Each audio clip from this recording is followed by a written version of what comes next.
नमस्कार शेतकरी मित्रांनो, आम्ही संगमनेरकर या यूट्यूब चॅनलमध्ये तुम्हा सर्वांचं मनपूर्वक स्वागत। तर शेतकरी मित्रांनो, आता 34 जिल्ह्यातील शेतकरी बांधवांसाठी 25% अग्रिमचा जो पीक विमा मंजूर झालेला आहे, तर तो कोणत्या जिल्ह्यांसाठी मंजूर झालेला आहे आणि आपण जिल्ह्याने अपडेट जाणून घेणार आहोत की कोणत्या जिल्ह्यासाठी किती महसूल मंडळे हे 25% अग्रिमच्या पीक विम्यासाठी पात्र झालेले आहे। तर मित्रांनो, आता लवकरच विधानसभा निवडणूक आहे आणि विधानसभा निवडणुकीपूर्वीच जी आचारसंहिता लागण्यापूर्वीच राज्य सरकारकडे 4 तारखेला जो GR काढण्यात आला होता, तर त्या 4 तारखेच्या GR नुसार आता राज्यातील 34 जिल्ह्यातील शेतकरी बांधवांना 25% पीक विमा हा मंजूर झालेला आहे आणि त्याचं वाटपही सुरू झालेलं आहे।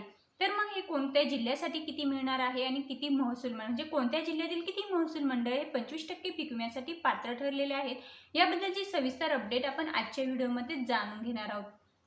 मित्रांनो, तत्पूर्वी व्हिडिओ सुरू करण्यापूर्वी आपल्या यूट्यूब चॅनलवरती जर तुम्ही नवीनच असाल तर आपल्या यूट्यूब चॅनलला नक्कीच सबस्क्राईब करा, जेणेकरून शेती संबंधित अशाच नवनवीन अपडेट आम्ही तुम्हा सर्वांकरिता घेऊन येत असतो।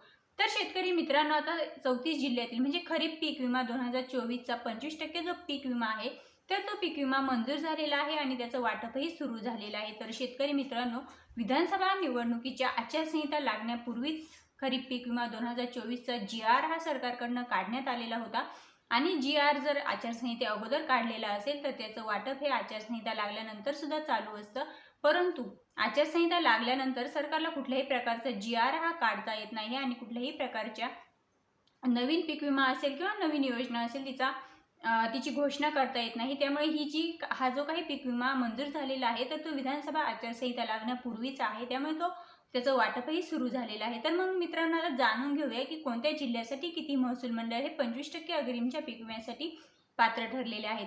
त्यामध्ये पहिला जिल्हा आहे तो म्हणजे परभणी। मित्रांनो, परभणी जिल्ह्याचा विचार केला तर परभणी जिल्ह्यामध्ये 50 महसूल मंडळे हे सरसकट 25% पीक विम्यासाठी पात्र ठरवण्यात आलेले आहेत। त्यानंतर नांदेड जिल्ह्यातील 16 तालुक्यातील एकूण 93 महसूल मंडळे हे 25% पीक विम्यासाठी पात्र आहेत।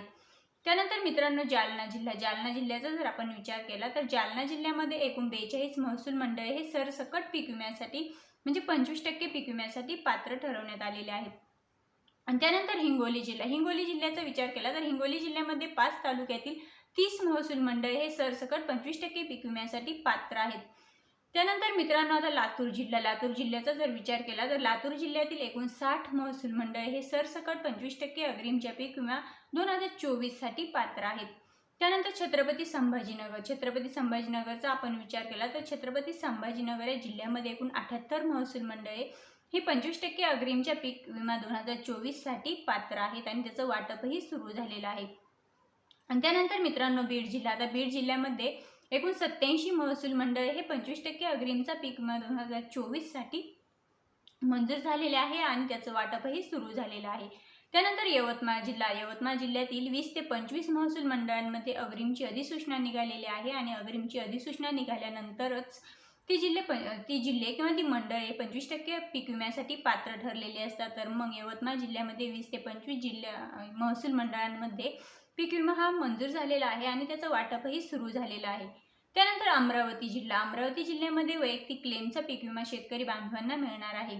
त्यानंतर अकोला जिल्ह्याचा विचार केला तर अकोला जिल्ह्यामध्ये एकूण 52 महसूल मंडळांमध्ये म्हणजे अकोला जिल्ह्यातील सर्व महसूल मंडळ हे 25% अग्रिमचा पीक विमा 2024 साठी पात्र आहेत आणि त्याचं वाटपही सुरू झालेलं आहे। आणि त्यानंतर मित्रांनो, धाराशिव जिल्ह्याचा विचार केला तर धाराशिव जिल्ह्यामध्ये काही महसूल मंडळे हे 25% पीक विम्यासाठी पात्र आहेत। त्यानंतर लातूर जिल्ह्यामध्ये 60 महसूल मंडळे हे पात्र असून वाशिम जिल्ह्यातील एकूण 44 महसूल मंडळे हे 25% अग्रिमच्या पीक विम्यासाठी पात्र आहेत। त्यानंतर मित्रांनो, आता सोलापूर जिल्ह्याचा जर विचार केला तर सोलापूर जिल्ह्यामध्ये एकूण 46 महसूल मंडळे हे सरसकट 25% पीक विमा 2024 साठी मंजूर आहेत आणि त्याचं वाटपही सुरू झालेलं आहे।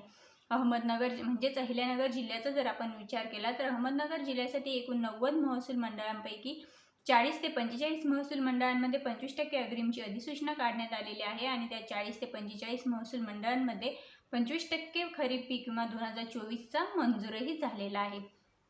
आणि त्यानंतर मित्रांनो नाशिक जिल्हा, आता नाशिक जिल्ह्यातील जिल्हाधिकाऱ्यांच्या माध्यमातून किंवा जिल्हाधिकाऱ्यांच्या मार्फत 25% अग्रिमचा पीक विमा हा काढण्यात आलेला आहे. 25% अग्रिमची अधिसूचना काढण्यात आलेली आहे आणि ज्या ज्या महसूल मंडळांमध्ये 25% अग्रिमची अधिसूचना काढण्यात आली त्या महसूल मंडळांमध्ये 25% खरीप पीक विमा 2024चा मंजूर झालेला आहे आणि त्याचं वाटपही सुरू झालेलं आहे.